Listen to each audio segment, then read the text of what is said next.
heart এটেকৰ চিকিৎসা কি যেহেতু আমি গম পাইছো যে হাৰ্ট এটেক হাৰ্ট মাসলৰ কোনো এটা অংশত তেজৰ চলাচল নোহোৱাৰ কাৰণে হয় এতিয়া যদি এই তেজৰ চলাচলটো সম্পূৰ্ণ ৰূপে বন্ধ হৈ গৈছে তেতিয়া হলে আমাৰ হাৰ্ট মাসলৰ সেই অংশটুকুৰা মৰি যায় আৰু আমাৰ হাৰ্টে ক্ৰমান্বয়ে কাম কৰা বন্ধ কৰি দিয়ে গতিকে এইটো হৈছে এটা অতিশয় ইমাৰ্জেন্সি সিচুৱেশন এনে ক্ষেত্ৰত আমাৰ চিকিৎসাৰ মেইন উদ্দেশ্যটো হৈছে যে আমি এই ব্লকটো তৎকালীনভাৱে মুকলি কৰো আৰু এই ব্লকটো আমি কেনে ধৰণে মুকলি কৰিব পাৰো ইয়াৰ কাৰণে আমি দুটা পদ্ধতি ব্যৱহাৰ কৰিব পাৰো এটা হৈছে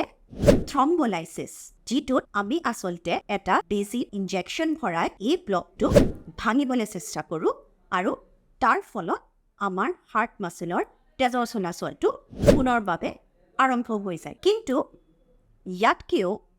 ভাল চিকিৎসাটো হৈছে য'ত আমি আমাৰ হাৰ্টৰ ৰক্তনলীৰ ভিতৰত বেলুন ভৰাই এই ব্লকেজটো খুলি দিওঁ আৰু আমাৰ হাৰ্টৰ ৰক্তনলীডাল খোলা ৰাখিবলৈ তাৰ ভিতৰত এডাল ষ্টেণ্ট বহাই দিওঁ আৰু এই চিকিৎসাটো আমি কওঁ এনজিঅপ্লাষ্টি কিন্তু এই দুটা চিকিৎসাৰ